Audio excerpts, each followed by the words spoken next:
जय हिंद, स्वागत। आज का टॉपिक है हमारा हाइब्रिडाइजेशन। अगर आप 12th इंटर का एग्जाम देने जा रहे हैं ना, या किसी भी एग्जाम को देने वाले हैं, अगर अच्छे लेवल का एग्जाम को, तो ये बहुत काम का आएगा सर। और संकरण इसको हिंदी में कहते हैं। हाइब्रिडाइजेशन को SP, sp2, sp3, sp3d, sp3d2 ये सभी देखेंगे आज, वो भी शानदार ट्रिक के साथ। टॉपिक ही डाले, हेडिंग हमारा है मैथमेटिकल ट्रिक के साथ। हम सभी कंपाउंड का आपको हाइब्रिडाइजेशन दिखाएंगे, इन सभी कंपाउंड का बना करके। बस आप बने रहिए, थोड़ा सा पेशेंस रखिए।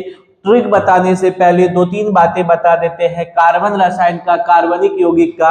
अगर कार्बन अगर सिंगल बॉन्ड बनाता है, कैसा बॉन्ड बनाए कार्बन? सिंगल बॉन्ड, केवल और केवल सिंगल, यानी कि सिंगल बॉन्ड यानी कि एकल आबंध, अर्थात सिग्मा आबंध बनाता हो, तो सिग्मा आबंध के केस में केवल और केवल अगर सिग्मा आबंध बनाएगा तो sp3। जैसे अगर C2H6 का बात करें, अल्केन के केस में प्रत्येक कार्बन का क्या होता है? केवल और केवल सिग्मा आबंध से जुड़ा रहता है सर। इसलिए इसमें प्रत्येक कार्बन का अगर आपसे हाइब्रिडाइजेशन पूछ दिया जाए तो बाबू छाप देना है एग्जाम में। मेरे सोना बाबू, यहाँ देखो, इसका क्या हो जाएगा? sp3, और इसका भी हो जाएगा sp3। अगर केवल और केवल एकल आबंध से कार्बन जुड़ा है तो sp3 होता है हाइब्रिडाइजेशन। अगर कोई कार्बन एक पाई बॉन्ड बना रहा है, एक पाई बॉन्ड मतलब एक डबल बॉन्ड बना रहा है, पाई बॉन्ड मतलब एक द्वि आबंध बना रहा है, डबल बॉन्ड बना रहा है, तो उस कार्बन का हाइब्रिडाइजेशन sp2 हो जाता है। जैसे अगर हम लोग C2H4 यानी इथीन की बात कर ले, इथीन मतलब कार्बन कार्बन के बीच में द्वि आबंध होता है। कितना आबंध होता है बाबू? द्वि आबंध होता है कार्बन कार्बन के बीच में। तो इस केस में इस कार्बन का भी हाइब्रिडाइजेशन sp2 हो जाएगा और इसका भी हाइब्रिडाइजेशन sp2 हो जाएगा। अगर कोई कार्बन एटम केवल सिग्मा बॉन्ड बना रहा है तो sp3। अगर कोई कार्बन परमाणु किसी हाइड्रोकार्बन में क्या बना रहा है? एक द्विआबंध, यानी कि एक द्विआबंध का मतलब क्या हो गया सर? एक पाई बॉन्ड बना रहा है, तो उस केस में उस कार्बन का क्या हो जाएगा? sp2 हो जाएगा हाइब्रिडाइजेशन। अब एक और केस इसी में ले लेते हैं। अगर एग्जाम्पल में ही हम दे दे कि इसमें प्रत्येक कार्बन का क्या बताइए? हाइब्रिडाइजेशन बताइए सर।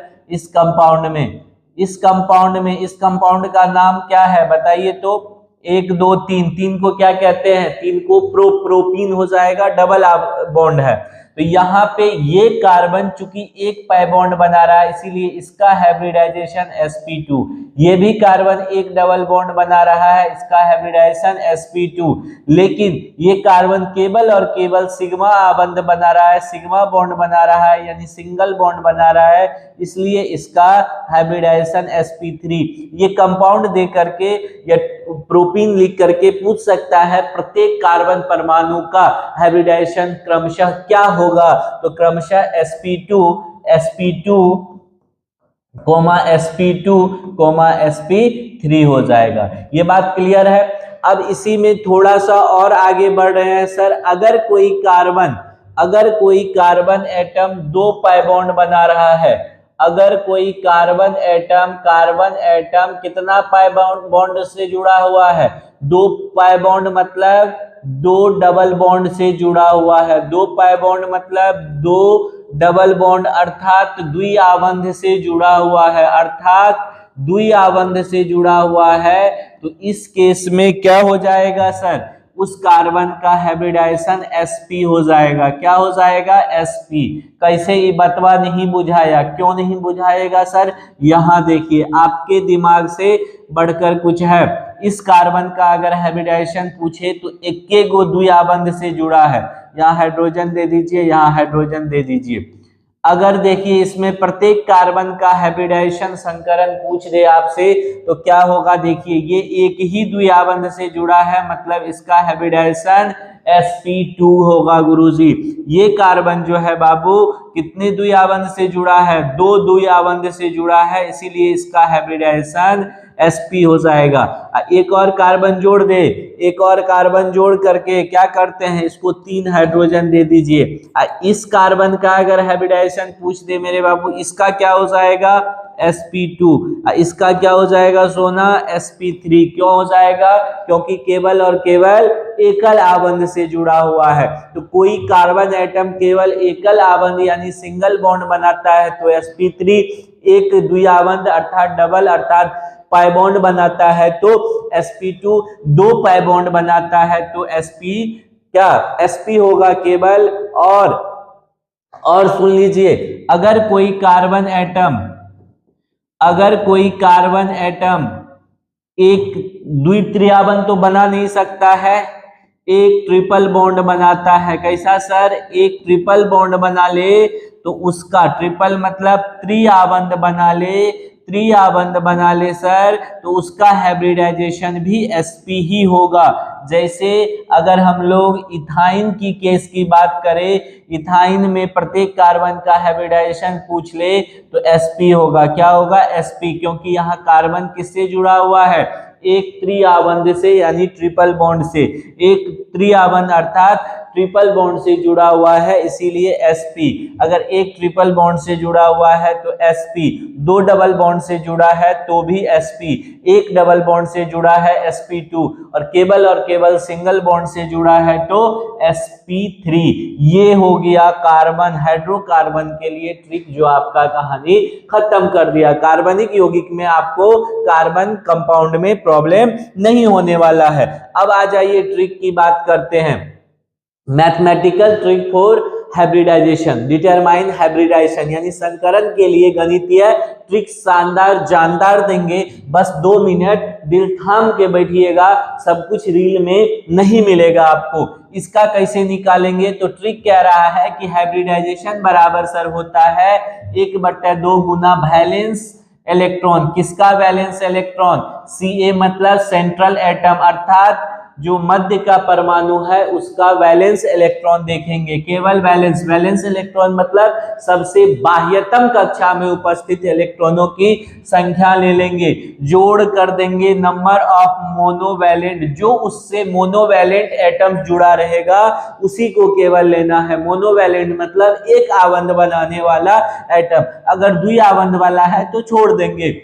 माइनस केटायन, अगर मान लीजिए ओवरऑल उस पे प्लस चार्ज है तो माइनस केटायन कर देंगे, और उस पे अगर ओवरऑल माइनस चार्ज है तो उसको जोड़ देंगे। जितना माइनस यानी चार्ज ऑन केटायन और क्या माइनस चार्ज ऑन केटायन और प्लस चार्ज ऑन एनायन, यानी केटायन जैसे आपका मान लीजिए NO3 प्लस है, सॉरी माइनस है, NO3 माइनस का मतलब ये एनायन पे कितना चार्ज है, ऋण आवेश पे 1 आवेश है, तो यहाँ 1 जोड़ देंगे, एक क्या करेंगे जोड़ देंगे। अगर इस सब फॉर्मूला से, इस फॉर्मूला को जोड़ने के बाद अगर H बराबर 2 वैल्यू आ जाए तो हाइब्रिडाइजेशन sp होगा। क्या होगा, H बराबर 2 आने पे sp होगा, H बराबर 3 आने पे sp2 होगा। अगर इस फॉर्मूला से, इस ट्रिक से अगर H का वैल्यू 3 आ जाए तो हाइब्रिडाइजेशन sp होगा, अगर इससे 4 आ जाए तो sp3 होगा, 5 आ जाए तो sp3d होगा, 5 आ जाए तो sp3d होगा, sp3d होगा, sp3d होगा। और कैसे, तो आइए हम लोग लेते हैं फॉर्मूला, ये एक एग्जाम्पल, 2-3 एग्जाम्पल करेंगे, कॉन्सेप्ट आपका बिल्कुल क्लियर हो जाएगा। जैसे आइए इसमें NF3 में, NF3 को समझिएगा सर, यहाँ सेंट्रल एटम जो संख्या में कम हो वो होता है सेंट्रल एटम, जो संख्या में बाबू कम हो वो होगा केंद्रीय परमाणु यानी सेंट्रल एटम। तो ये नाइट्रोजन है, नाइट्रोजन का H हम लोग निकालते हैं पहले, यानी कि कितना होगा, नाइट्रोजन का परमाणु संख्या 7 होता है, configuration 2-5, number of valence electron of central atom यानी सेंट्रल परमाणु का वैलेंस इलेक्ट्रॉन 5 है, तो 5 ले लीजिए। उसके बाद था जोड़ नंबर ऑफ मोनोवैलेंट एटम्स, तो मोनो F तो मोनोवैलेंट है, क्लोरीन फ्लोरीन ब्रोमीन आयोडीन एक को बॉन्ड बनाता है, इसकी संख्या कितनी है 3, तो जोड़ 3 कर दीजिए। अब बट्टे में 1/2 था, क्योंकि इस पर कोई चार्ज है ये नहीं है, तो यहाँ पे प्लस माइनस ये माइनस केटायन और प्लस एनायन का कोई बातें नहीं है, लोचे नहीं है। 5 3 8, 8/2 कीजिएगा 4, H का वैल्यू 4, 4 का मतलब हाइब्रिडाइजेशन sp3, 4 का मतलब sp3, 4 का मतलब sp3, 4 का मतलब sp3। अगर बाबू जियोमेट्री पूछ देना, sp3 का जियोमेट्री धज्जी उड़ा करके लिख देना है टेट्राहेड्रल। क्या लिख देंगे? टेट्राहेड्रल। बोलिए सर ट्रिक काम किया कि नहीं किया? ये सब छपेगा क्वेश्चन तो छोड़ के आएंगे कि तोड़ के आएंगे? हाँ गुरुजी तोड़ के आ जाना है। चलिए BF3 का कॉन्सेप्ट तुरंत धज्जी, बहुत आदमी जानते हैं, NF3 का देखता है sp3 आया, हाइब्रिडाइजेशन टेट्राहेड्रल, ये जियोमेट्री टेट्राहेड्रल है तो BF3 में मार देता है, लेकिन तुक्का से काम नहीं चलेगा। शानदार जानदार ट्रिक दिए हैं हम। H बराबर निकालिए, B पहले 1/2, B का परमाणु संख्या 5 होता है, 5 का मतलब 2 और 3 होगा, सेंट्रल एटम B है, B का वैलेंस इलेक्ट्रॉन 3 है, B का वैलेंस इलेक्ट्रॉन 3 है, B का वैलेंस इलेक्ट्रॉन 3 है, यहाँ 3 कर दीजिए। Number of monovalent atoms, number of monovalent atom यानी एक संयोजी एकल संयोजी एटम्स की संख्या 3 है, जोड़ दिए 3 3 6, 6/2 कीजिएगा 3 आएगा। H का वैल्यू 3, H का वैल्यू 3, 3 का मतलब अभी हम बताए थे 3 बराबर कितना होगा sp2। हाइब्रिडाइजेशन क्या आ गया गुरुजी? sp2। हाइब्रिडाइजेशन sp2 आया तो जियोमेट्री या शेप पूछ दे, तो sp2 के केस में जियोमेट्री या शेप पूछ दे गुरुजी, जियोमेट्री या शेप पूछ दे, जियोमेट्री या शेप पूछ दे तो क्या हो जाएगा? क्या हो जाएगा जल्दी बताइए तो? हाँ ट्रायंगुलर प्लेनर। क्या हो जाएगा? ट्रायंगुलर प्लेनर, ट्रायंगुलर प्लेनर हो जाएगा। बोलिए कोई दिक्कत? धज्जी उड़ जाएगा कि नहीं उड़ जाएगा? अभी ठहरिए, जाना नहीं है। अभी तो मिले हो अभी। चलिए BF4 माइनस का देखते हैं हाइब्रिडाइजेशन कैसे निकलेगा। धज्जी उड़ा देंगे सर, और आज के बाद आप भी निकाल देंगे। B का अभी देखे थे, सेंट्रल एटम B है, B का वैलेंस इलेक्ट्रॉन 3 होता है, नंबर ऑफ मोनोवैलेंट एटम्स कितना है? 4। Fluorine chlorine fluorine bromine iodine सभी क्या है? हेलोजेंस, हेलोजेंस मोनोवैलेंट होता है, कितना है? 4, 4 जोड़ दीजिए।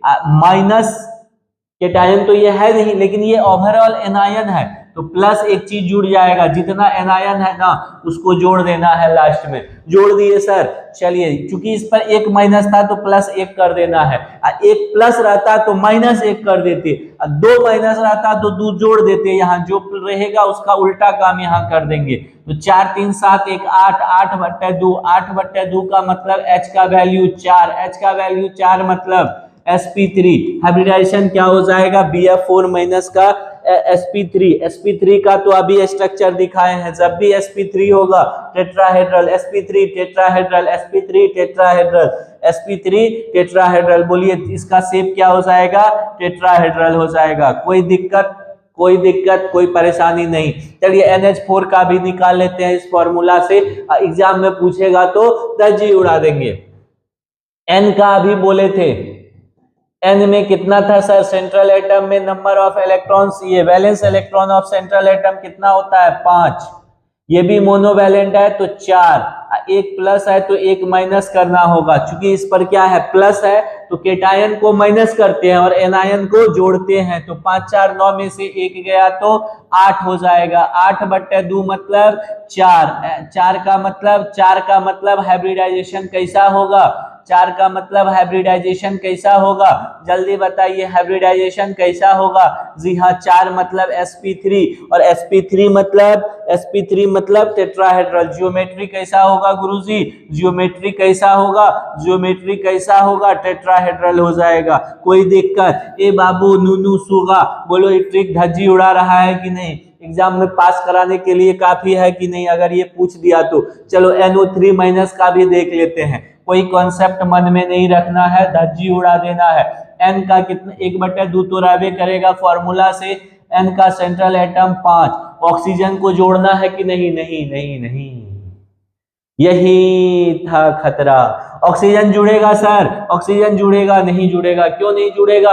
ऑक्सीजन डाइवैलेंट है। ऑक्सीजन कैसा वैलेंट है? डाइवैलेंट है। कैसा वैलेंट है? डाइवैलेंट, यानी 2 इलेक्ट्रॉन को लॉस या गेन, सॉरी 2 इलेक्ट्रॉन का साझा करता है, इसीलिए ये डाइवैलेंट है। और लॉस भी, ये गेन भी करता है 2 इलेक्ट्रॉन, डाइवैलेंट है। डाइवैलेंट नहीं चाहिए, मोनोवैलेंट चाहिए। मोनोवैलेंट है ये नहीं है, नहीं है तो नहीं लेंगे, छोड़ देंगे। माइनस है तो एक जोड़ देंगे। ये डाइवैलेंट है तो छोड़ देंगे, माइनस है तो एक जोड़ देंगे। 5 1 6, 6/2 यानी 3। H का वैल्यू 3 मतलब sp2, H का वैल्यू 3 मतलब sp2। sp2 मतलब तो ज्योमेट्री ट्रायंगुलर प्लेनर। कैसा हो जाएगा ज्योमेट्री सर? Triangular planar. कैसा हो जाएगा? Triangular planar. हाइब्रिडाइजेशन क्या हो जाएगा? sp2। हाइब्रिडाइजेशन क्या हो जाएगा? sp2। और शेप क्या हो जाएगा? Triangular planar. कोई दिक्कत? इसका भी धज्जी उड़ा लेते हैं। चलिए इसके केस में आ जाइए। बी में क्या है? बी है सेंटर में, तो कितना हो जाएगा? इसका वैलेंस ये 5 होता है, वैलेंस इलेक्ट्रॉन 3। ये मोनोवैलेंट है, मोनोवैलेंट कै गो है? 3 गो है। जोड़ दिए 3 3, 6/3। H का वैल्यू 3, तो फिर sp2a होगा, फिर sp2 होगा। और शेप इसका कैसा होगा? इसका भी शेप ट्रायंगुलर प्लेनर होगा। यही शेप इसका भी हो जाएगा sp2 के केस में। कोई दिक्कत? इसका भी धज्जी उड़ा देते हैं, टेंशन ही नहीं रखना है दिमाग में। Br ब्रोमीन का कितना होता है गुरुजी? ब्रोमीन इसका सेंट्रल एटम है। ब्रोमीन का वैलेंस इलेक्ट्रॉन 7 होता है। कोई भी हेलोजेंस हो उसका सेंट्रल ये वैलेंस इलेक्ट्रॉन 7 होता है, तो 7। मोनोवैलेंट है क्लोरीन मोनोवैलेंट है 3। 7 3 10, 10/2 5। H का वैल्यू 5, 5 मतलब sp3d, 5 मतलब sp3d, 5 मतलब sp3d, 5 मतलब sp3d। sp3 है तो ये क्या हो जाएगा? Triangular bipyramidal, triangular bipyramidal, triangular bipyramidal, triangular bipyramidal, bipyramidal. कोई दिक्कत यहां तक? बोलिए। इस तरह से चाहे कार्बन कंपाउंड का पूछे या इन कंपाउंड्स का पूछे, सबका शेप से लेकर के हाइब्रिडाइजेशन तक लिखा जाएगा। सर पूछता है एक क्वेश्चन ऑब्जेक्टिव में भी, इससे सब्जेक्टिव में भी। तो आज का वीडियो आपका बहुत काम का है। बस आप बने रहिए, प्यार सपोर्ट देते रहिए, दोस्त यार के साथ शेयर करना नहीं भूलिएगा। मिलते हैं पुनः। जय हिंद।